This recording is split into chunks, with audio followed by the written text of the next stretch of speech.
Okay, we're back with Jose Casella, part 2. Welcome back, Jose. Hey, hello guys. No, where were we? Second Coming. Well, after that particular film, I learned the lesson on not compromising. And if it and the attitude's got to be, if it doesn't feel right, it doesn't feel right. I wrote a screenplay called Projections, which actually I'm still now I'm bringing back to life, and I got it optioned. And Wow. this film, I'm really proud of. This is the one I really wanted to make. I got through a middleman in Canada that got me through to a Lionsgate. And Lionsgate, literally within 48 hours, loved that they wanted to go into it. Anyway, it started this whole period of like about 9 months, right? Wow. But as we went along, we started noticing that the middleman started like changing budget, doing a lot of little weird little things. I chose not to see that. And anyway, they started and it got really crazy. Like they started doing a lot of things that I felt were really wrong, but I kept going. Everybody was telling me like, dude, Lionsgate loves it, but this guy in the middle, but I signed with him. You know, what can you do? So it's like he's just changing everything. It all basically, to make it short, Hirsch Agency in New York. We're like in the 50th floor or some stuff like that. Okay.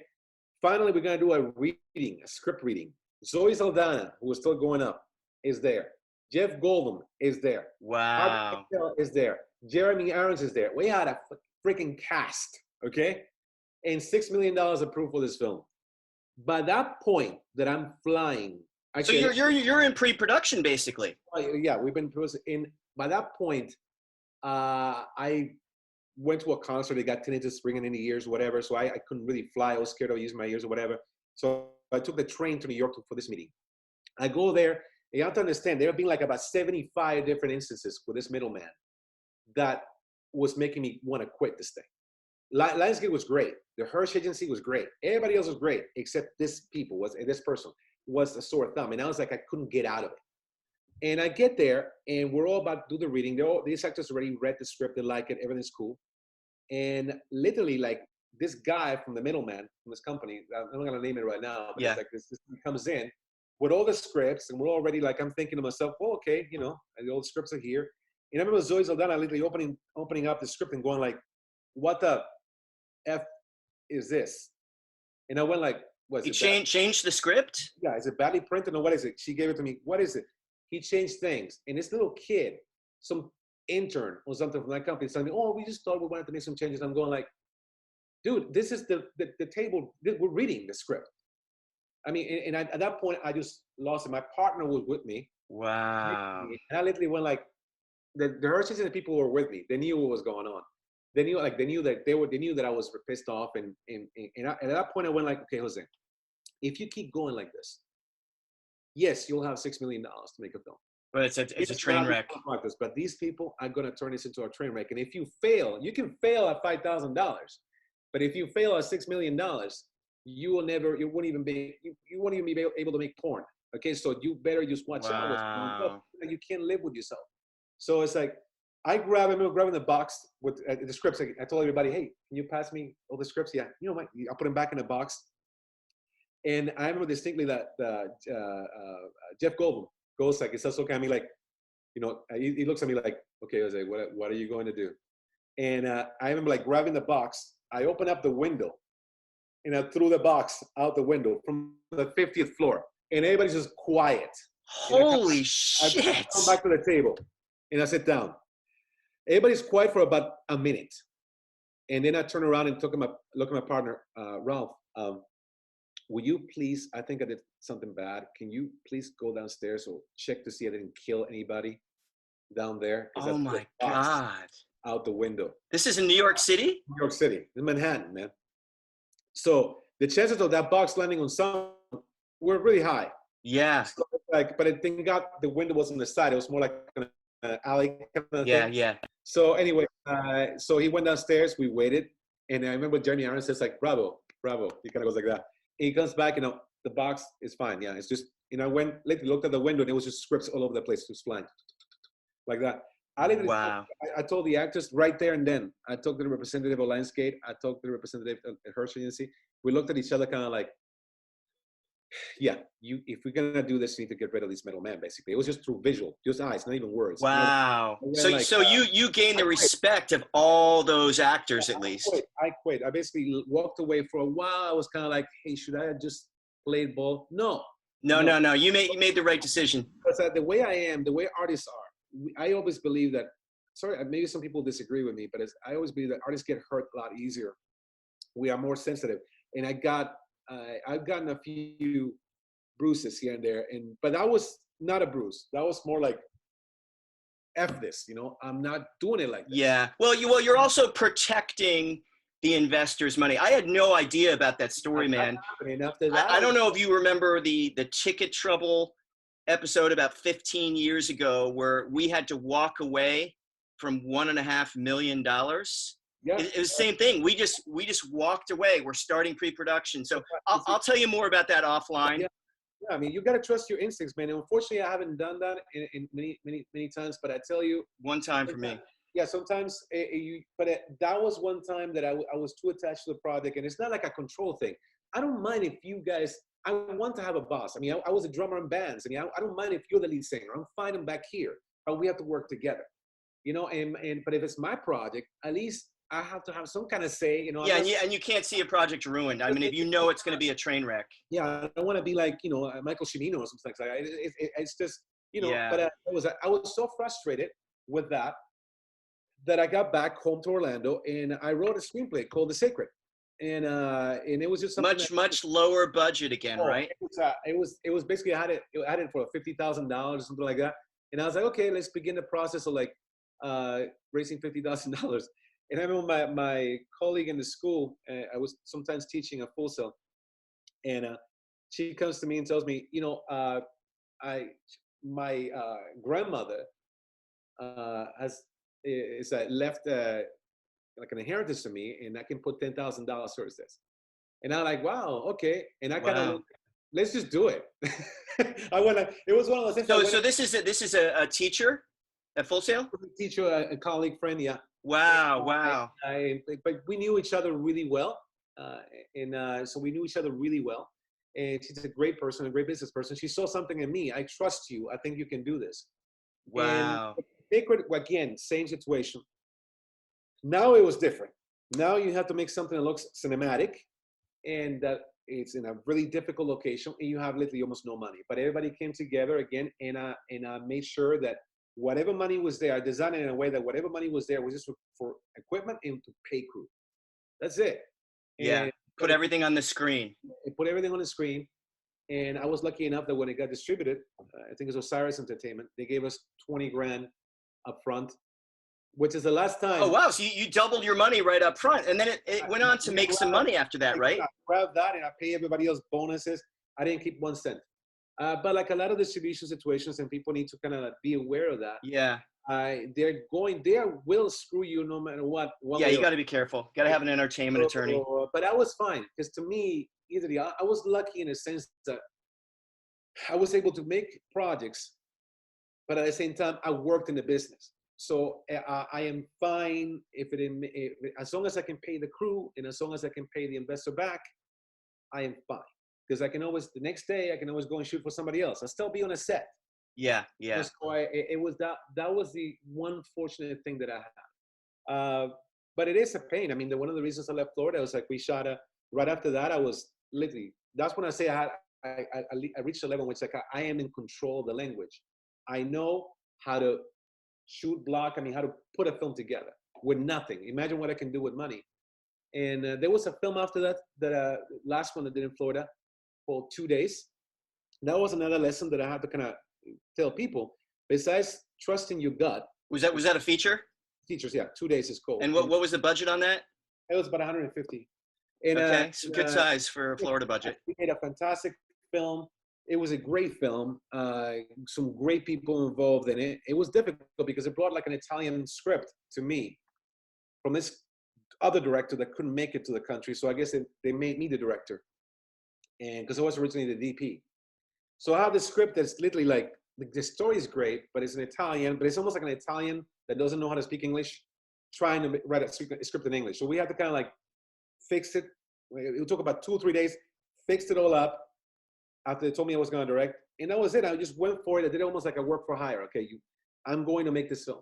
Okay, and it was a great story about this cop. The last 24 hours of this cop's life, right before he retires, when suddenly his life is meaningless because everything he's known is just this. He's a loner. The only thing he had was his job, and now it's done. In his last 24 hours before this event happens, and after that, of course, he kind of loses his mind a little bit.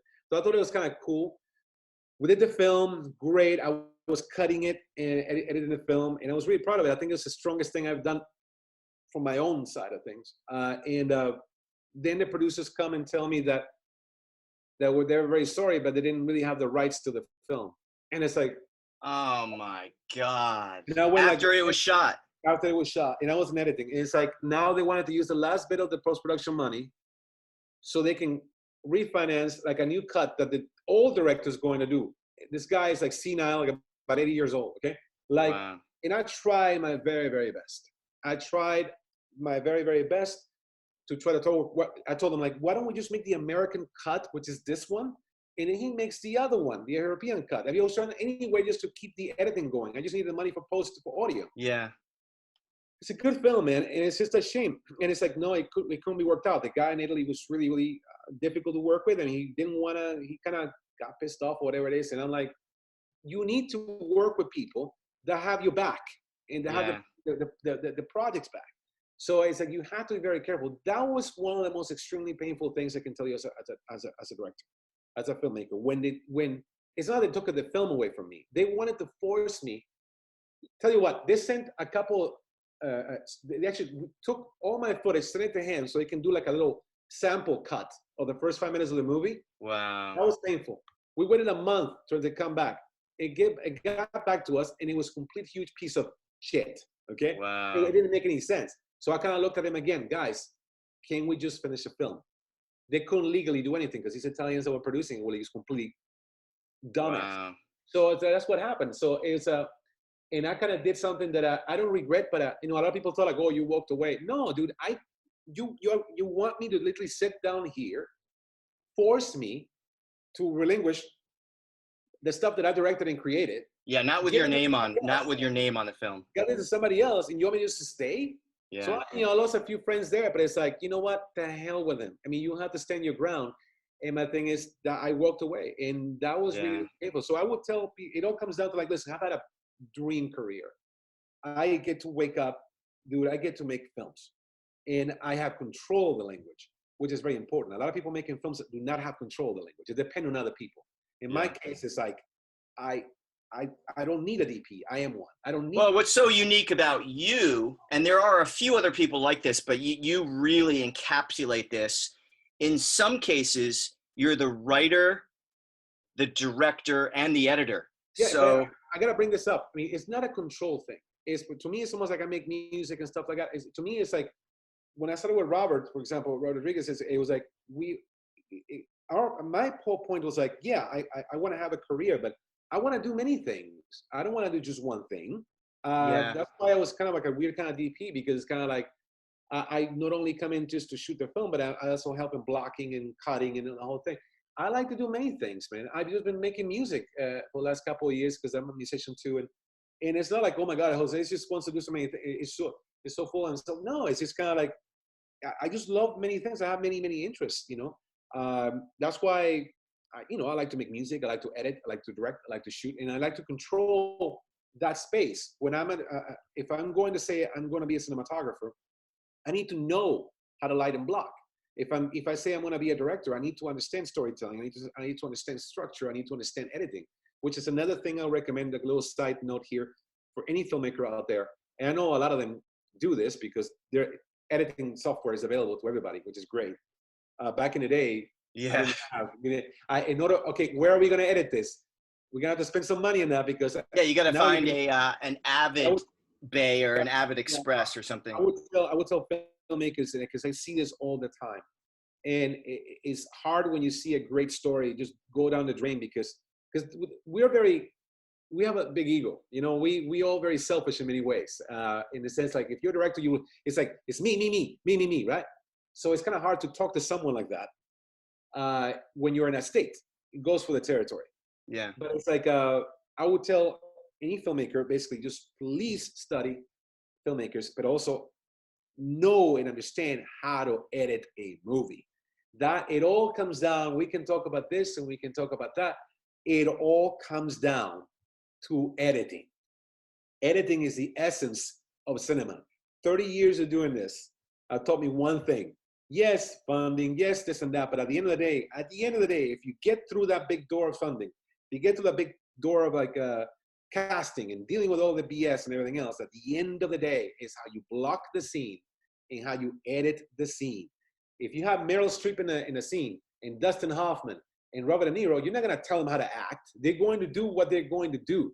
You can control the volume a little bit. You're going to get out of their way. Let them do their gift. I cast Christopher Walken because he's got the Christopher Walken flavor. I want him. Yeah. Or I like that girl, the relatively unknown actress, but she's got something I like. You can only do you directing, the actual talking to the actors is like this. Is where's this actor going to be? How are you going to put this actor on the screen? It's all like Scorsese says, which is basically cinema is what's inside the frame and outside the frame.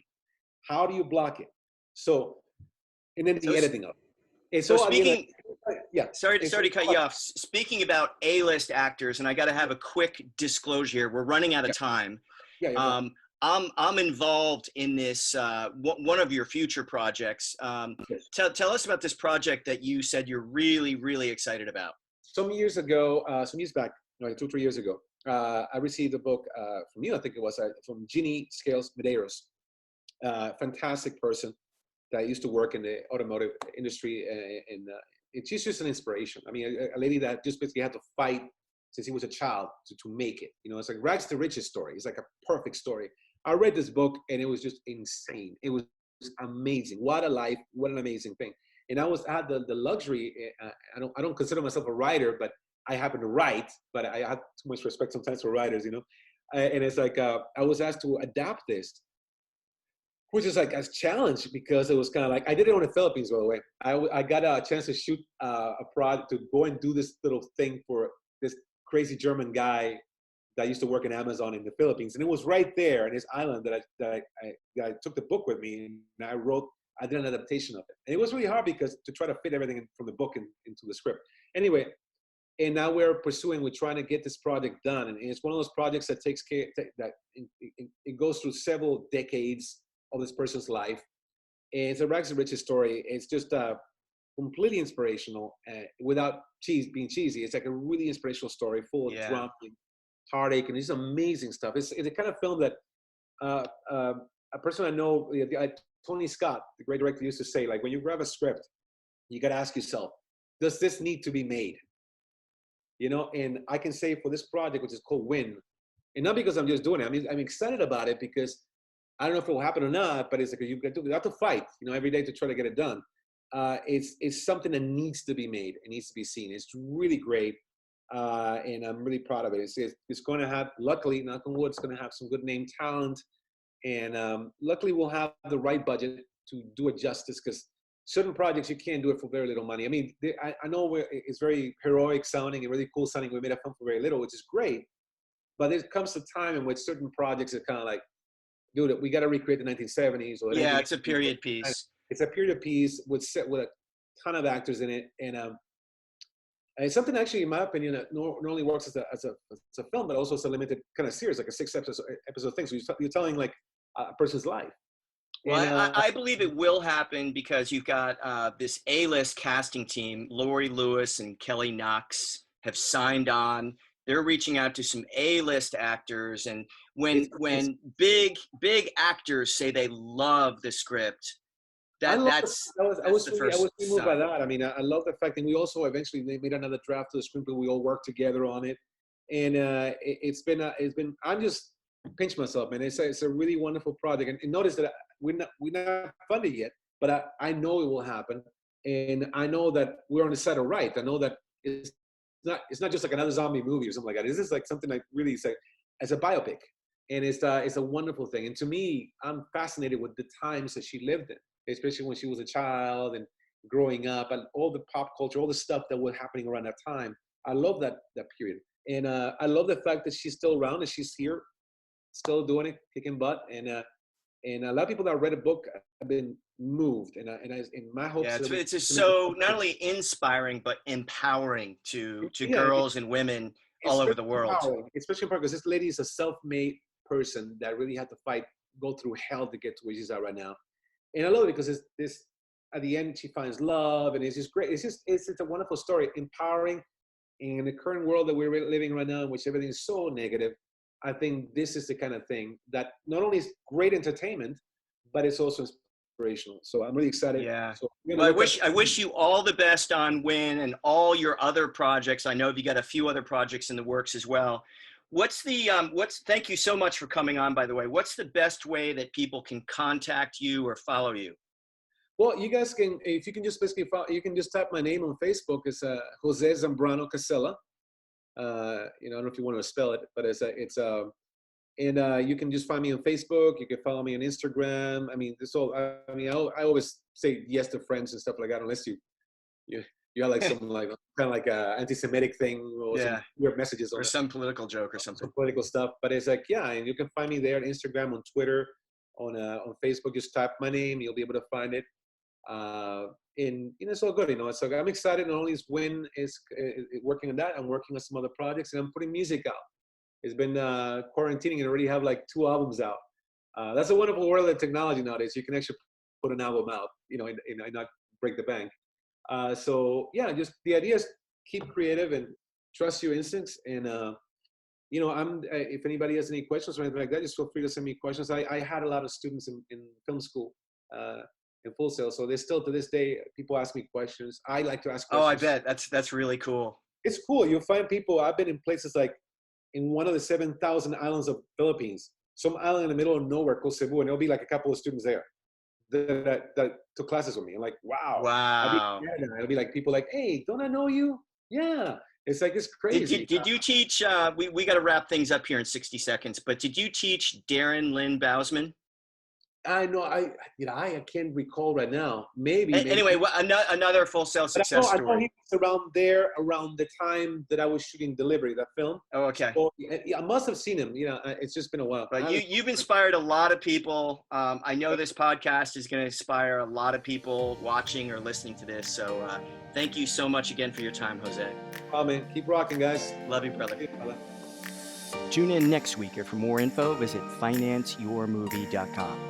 Thank you for listening, and remember, if you have a story to tell the world, never give up on your dream. Copyright Nemours Marketing.